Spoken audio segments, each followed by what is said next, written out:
Hi there. My name is Kim Nixon. Welcome to my live streaming studio. I have been teaching yoga classes for MaineGeneral since 2014. And because of this whole closure of everything for the past year, I decided to do a little series of videos um, on the therapeutic applications of yoga. So I've been a yoga teacher since 2012. I've been a massage therapist since 2009. Prior to that, I worked for state government for 29 years. So this is the very last class in this series. This is on yoga for digestion. So, as most of us know, we're very, very aware that food plays a huge role in our digestion, what we eat. Um, but there are also lots of ways that we can affect our digestion through yoga. So many of us, the other things that come into play with digestion are our general constitution. Like some of us are more prone to slow digestion, constipation issues. Others of us are. Our digestion is too fast or too fiery. Think about things like heartburn. So again, food is number one. But the other factors, there are lots of factors, lots of things that are within our control. So stress is probably the number one factor that doesn't always feel like it's in our control. But that we can do something about by, as I call it, massaging our nervous system. So, yoga for digestion, what can we do to help our digestion? Anything that calms the nervous system, anything at all. So, whenever we are practicing yoga, any yoga, um, or when we're practicing meditation, or when we're practicing qigong, or when we're practicing yoga nidra, or we're having a sound healing or a massage or a reiki session, all of those things bring our nervous system back into balance. It stays into balance as much as we're able to maintain that.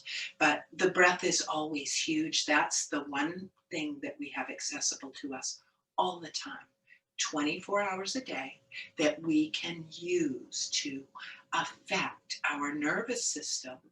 So, our nervous system, I like to say, is kind of a resources hog. So, this is in regard to stress. We have all heard, I'm sure, the expression, my stomach is tied in knots. And usually, when someone says that, it's because of stress. We all know their stomach is not actually physically tied into knots, but the stress is affecting the belly, or most likely even the digestion as well. Um, so, breath, number one, accessible to us to reboot the nervous system. So, with the nervous system, um, it's not actually the nervous system that is the resources hog, it's the stress that puts that strain on the nervous system. Because when we are in our fight or flight state, when we're stressed, um, our nervous system is using so many resources to maintain that. Whereas when we're in our parasympathetic nervous system, our rest and digest state, um, that speaks for itself. Rest and digest. So more resources when we're calm, when we're not stressed, more resources can be dedicated to all of the other systems of the body, the digestive system, musculoskeletal system, everything. So, what we can do for digestion in yoga, anything that calms the nervous system, movement and core work to increase the Agni. So, in Ayurveda, the sister science to yoga, um, the Agni is the most important thing in the system of Ayurveda, maintaining the Agni, maintaining the digestive fire. So we do that in a lot of ways. Some has to do with food, which of course we are not covering today. Um, but the piece that's within our control is movement and core work to increase our digestion. Anything that stimulates or creates compression in the digestive organs. So think about it, because American lifestyle, many of us work at desks, work in front of computers, and then even when we're not at work, we're in that same position, still this position, driving a car, eating our dinner, we're on our screens, so we're always all sort of folded forward and crunched up in this whole area. So anything that lengthens the front line of the body, anything that creates compression because it brings awareness to and stimulates the digestive organs. So twists, hip circles, and those postures that open the front line of the body. So that's what we're doing today. A whole bunch of those things. And as I always say in these videos, I try to pick the best of the best that I think that can help the most in a short period of time, the most information that I can share in a short period of time.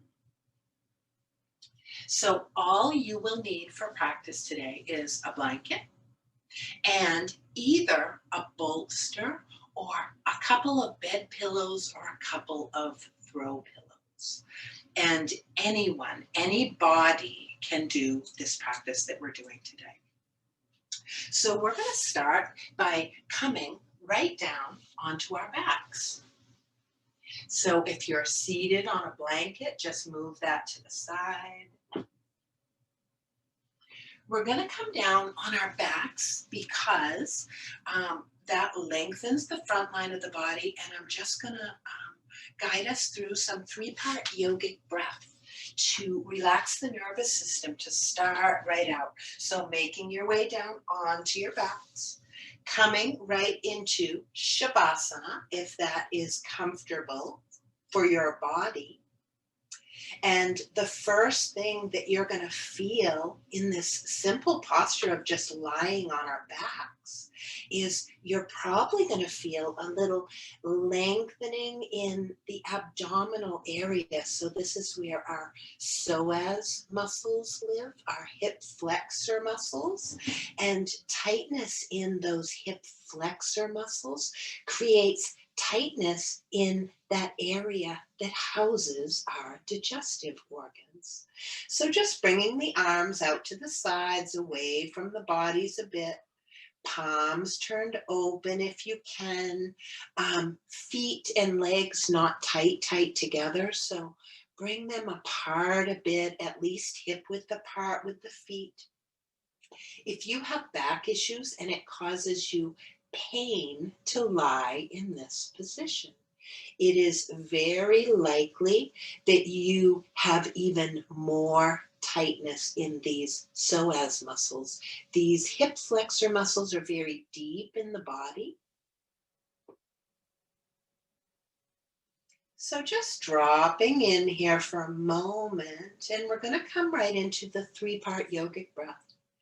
If you've done yoga before at all, you are probably familiar with this breath. You may or may not have done it lying on your backs in Shavasana. It's just we have more space here when our front is completely open, the front line of our body. So on the inhale, trying to guide that breath into the base of the lungs, drawing the lungs into the belly. So you feel the belly lift a little bit, and then expanding the rib cage, and then expanding the chest cavity. And then exhaling, trying to exhale from the belly first, and then the rib cage, and then the chest, and maybe even drawing the navel toward the spine on the exhale. So inhaling belly, ribs, and chest. And exhaling belly, ribs, and chest. And just continue with this.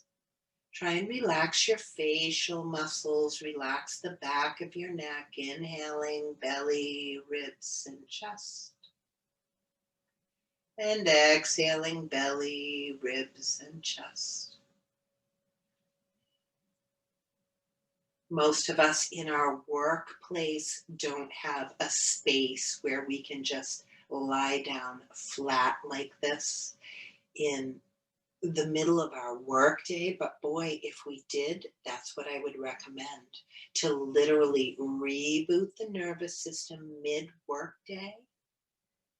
But this can also be done seated in a chair. The difference there is that we won't necessarily, so that's why we always align the spine in yoga when we're in a seated position. It's to free up space in the front line of the body as much as anything.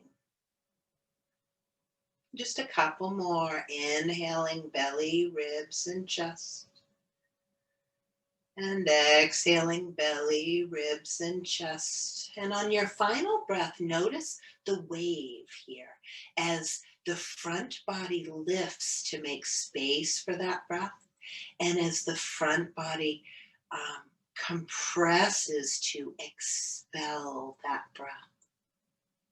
So you can practice this anytime, lying on your back.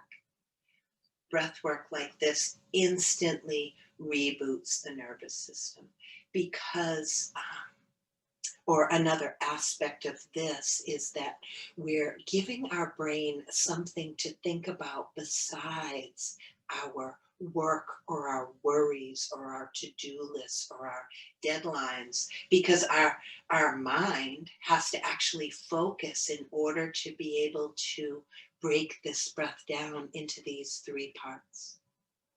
So engaging the core here, bringing the soles of the feet to the mat, making your way all the way over onto one side or the other, core still engaged, and pressing your way up to seated, and then coming all the way up to table.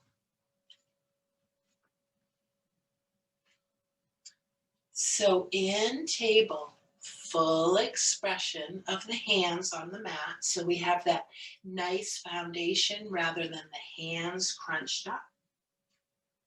If you have wrist issues, you can just rock your way back into the knees a bit. So wrists directly under the shoulders. If you can, knees directly under the hips. And we're just going to drop into cat-cow. So on your inhale, tailbone lifts, belly drops, crown of the head lifts. So just this dropping of the belly, we are actually freeing up a little space for the organs. On the exhale, tailbone rounds under, navel draws toward the spine, back rounds, head drops. Just continue with this movement. So with this movement also, because it focuses really on our torso, on our spine and our torso, we are freeing up space for our digestion. So we're also freeing up the tight muscles, the erector muscles at the back of the body.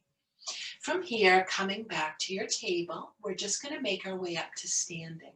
So you can either make your way up to standing on your own, or you can come up through down dog with me. I'm going to cue this out.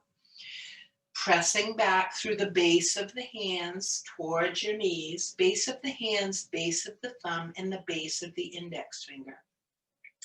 Elbow creases roll toward each other, and then start to lift your body weight and press yourself back. I recommend for those new to this practice keeping the knees bent. Down dog will feel awkward for a really long time. It felt awkward for me, I bet, for 3 or 4 years of my practice. So bend into the knees, tilt the tailbone upward, navel's drawing toward the spine, hands might be starting to slip. Notice if you've activated those arms, elbow creases rolling toward each other. Then you can start to straighten one leg at a time, pressing one heel at a time toward the mat, walking your dog. And we're really just, this is just always the transition in yoga, or generally the transition to come up to standing. So walking the feet toward each other, walking the hands back. Stop right here for a moment and bend into the knees a bit and drop the head. So when we're bent in the knees, it protects our lower back. But what you may also feel here, what I feel in my body and what you may feel, is a compression in that lower belly area. So that also is excellent for digestion. It just helps to stimulate the digestion. Drop the head, roll up one vertebra at a time, and roll the shoulders back. And we're not really going to do a lot up here. We're going to do some hip circles, and we're going to do some twists. So bringing the feet a little more than hip width apart, so not wide. Hip width apart is about a fist, so just a little bit wider than that for now. And soften in the knees, because you can adjust heels in or toes in, wherever it feels good for you to be soft in the knees. And then we're just going to start to do some hip circles here and really kind of exaggerate them. Soft knees, because it helps us to move. If I had my knees locked, I wouldn't be able to move at all here. So actually using those knees a bit to make this movement. And pressing the pelvis forward a bit in the forward motion of these circles, and switching directions. And it doesn't really matter how big or how small. It matters that your legs are not locked. I'll tell you, I will often do this after dinner at night. This is like it's a simple little movement, but this is like one of my little evening practices that I often do. And then just shake it out. Bring the feet a tiny bit wider, bend into the knees. And I may even bring my feet a little wider than this, but I'm just gonna see. We're just gonna start to twist the body a little bit, very gently. And then add the arms. Let the arms swing. Simple as that. And then as my arm comes to the front, I'm just gonna tap my shoulder. Make sure knees are soft.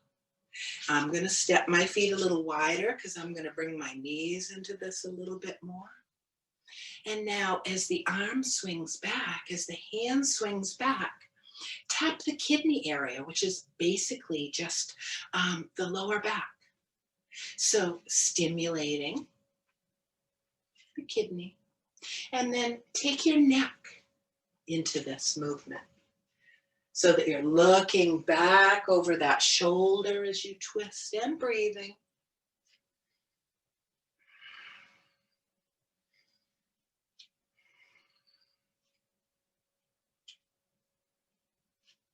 And slowly coming back to center.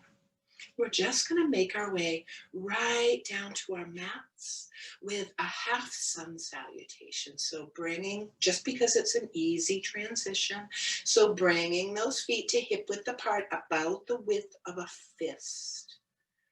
And start to align the spine here. So stretching up, make yourself as tall as you actually are. We're so used to being crunched in our chairs and in our cars.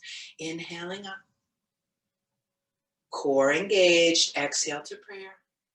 Drop those shoulders. Inhale, slight back bend.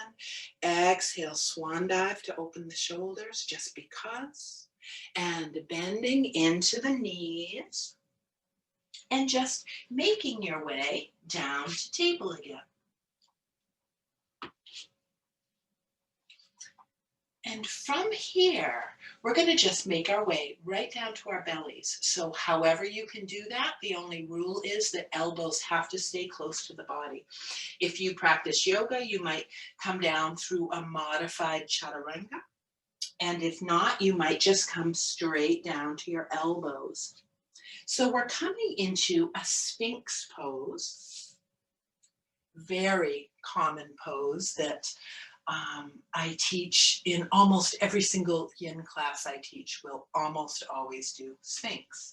So elbows under the shoulders. What we're trying to do here is get the arms and the chest to relax a bit. So if your elbows are too far out, your arm muscles and your chest muscles aren't going to be relaxed. And if your elbows are too far back, same thing. It's going to be more like you're doing a push-up. So elbows as close to under the shoulders, maybe a bit ahead of the shoulders as you can. And I'm just going to relax in here. So I'm going to relax my hamstrings, relax my glutes, relax my belly down and my head forward.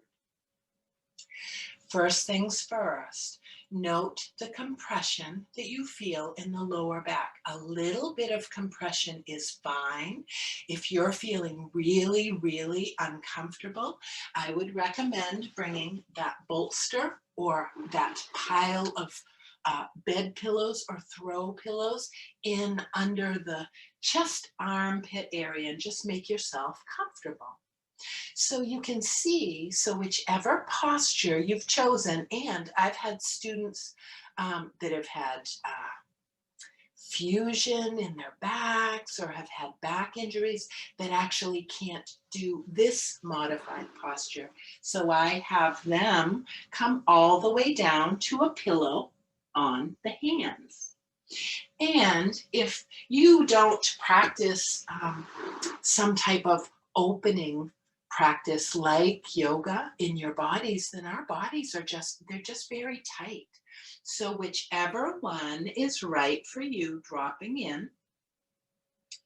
And what's going on in this posture? It's a bit of a back bend. That part is obvious.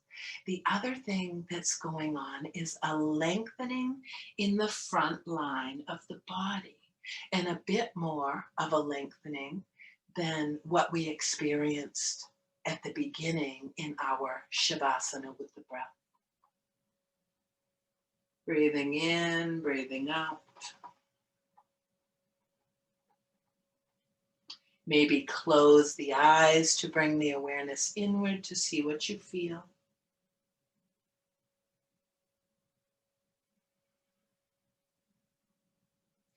And then on your own, this is something you could practice anytime. You could create a daily practice where you lie down after dinner on your living room floor while you're watching your Netflix or whatever it is that you do. Like, we don't need a lot of space, time space, in order to do a posture like this.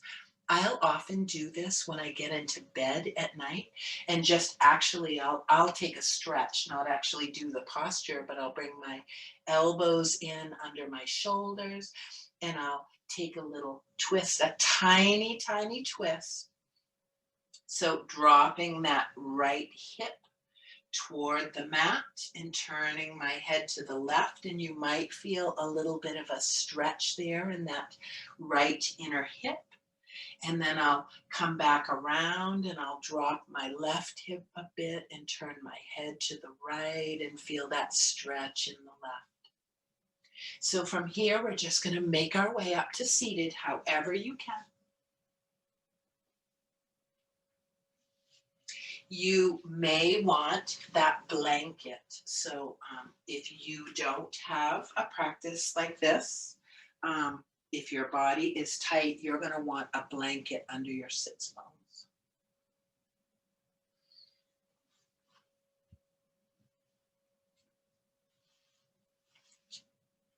And just bringing the soles of the feet out in front of you before we drop in. We're just going to drop into a bit of a seated windshield wiper. So I'm sort of reclined back into my hands, just dropping the knees from side to side. Again, always listening to our bodies. Nothing should hurt here ever. And then make your way up to seated and drop the knees. So I'm actually coming into a sort of a deer pose is what this is called. But how you come into it is just drop the knees off to the right. So this left leg, my left leg is more behind, my right leg is more in front. I'm a little bit tipped off to the right here. So you might bring that left knee a little bit closer. Depends on the body. We're going to take a little bit of a twist toward this right leg. Hands on either side of that right knee. And just dropping in here. Dropping into just a little bit of circling. So a tiny bit of circling around that knee, using my hands to support myself. And this is just a tiny bit of stimulation for the abdominal area. I'm going to move my leg back to where I'm used to having it. So this is just really a baby twist, switching directions with those circles.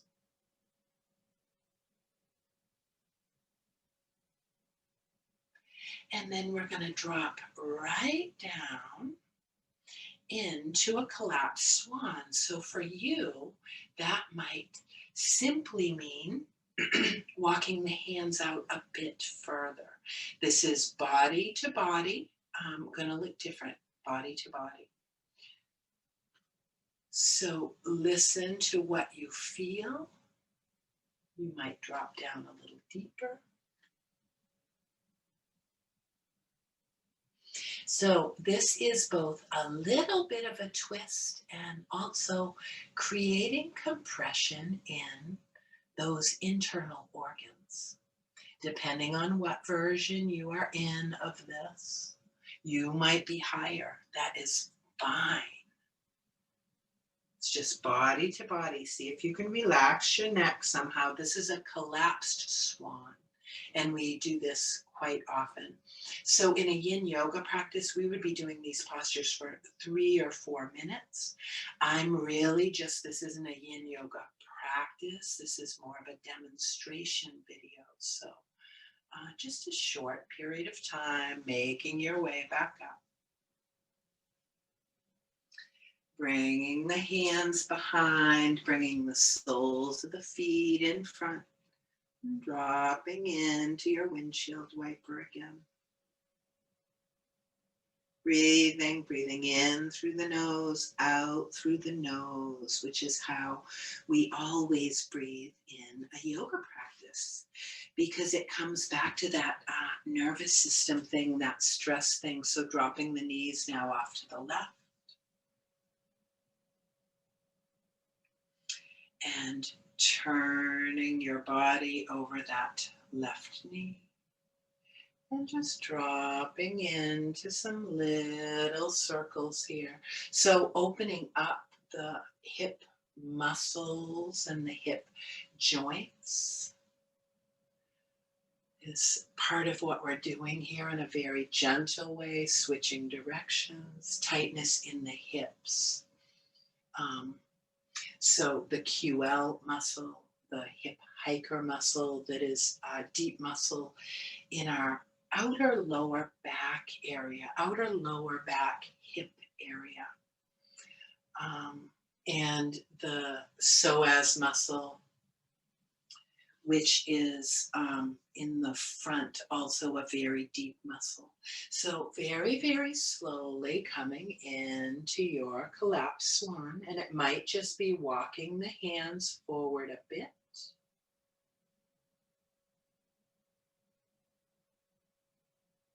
Or it might be coming down low.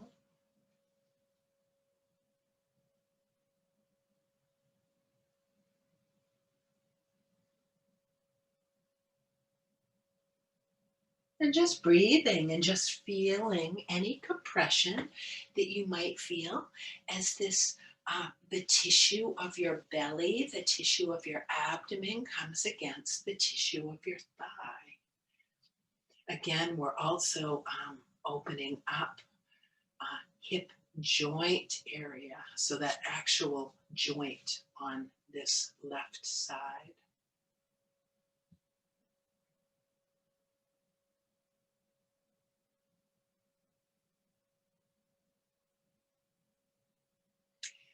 Then making your way all the way back up here.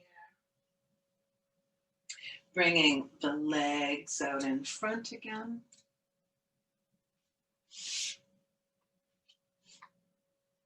Dropping into a little windshield wiper again.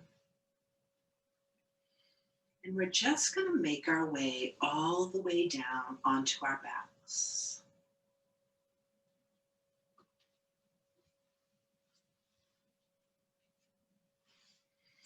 All the way down onto our backs. And leave the soles of the feet on the mat. We're just going to draw the right knee in. And just hold the knee with the hands, or you can even, if your body is a little tighter, you can hold at the back of the hamstrings. And all we're going to do is extend now out through that left leg to open up that abdominal area, the groin area, the hip flexor area inside that left hip. Extend out through the crown of the head. So what happens often as we reach for this knee is our head tips back so that the crown of the head is coming toward the earth, but just stretch out through your cervical spine so the back of your neck is not all crunched up. Breath in, breath out. And then from here, left hand holds the knee, right hand extends out to the side. This, a single knee twist is a very deep twist. So that's not what I'm teaching here. We're just going to do a part of a twist here. So left hand to the outside of the right knee, start to turn the head to the right. The arm is extended out the right side for balance. And we're just going to bring this knee a little ways across the body. Turn the head all the way. And you're going to feel a stretch, maybe all the way into your lower back, the QL muscle, the hip joint. Breathing in, breathing out. Bringing that knee back to center, dropping the sole of that right foot down, bringing the left foot back in. And this time, reaching for that left knee. Notice what your head and neck are doing. Stretch out through the neck. And then extend that right leg right out straight along the floor. See if you feel a bit of a stretch, maybe at the top of the quadricep muscle, maybe inside that right hip bone a little bit. And just take a couple of breaths.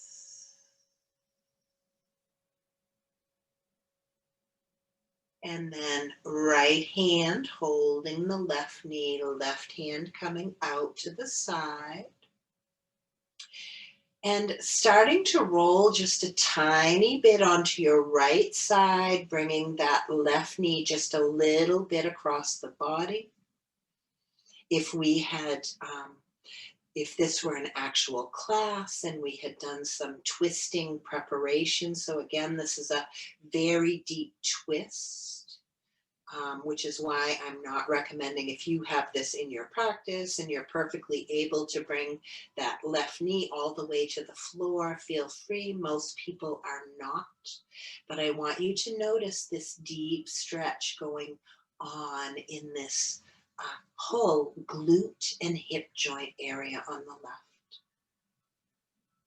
And probably all the way up into the left side of the lower back, which is where the hip hiker muscle lives. So these hip muscles are tend to be chronically very tight and or overstretched, again from that whole American lifestyle piece, us always sitting in chairs for our work. Bringing that knee back to center. Drop the sole of the foot down. Bring that right sole of the foot in with the arms extended. Just drop into one last little round of windshield wiper here on your back. So this is a very, very gentle way of twisting. And you don't really need to know anything about yoga in order to do this. No alignment, because it doesn't matter where the soles of the feet are. I'm rolling my head in the opposite direction that my knees are dropping. Knees don't have to come all the way to the floor. And then bringing your knees all the way to one side and pressing your way all the way back up to seated.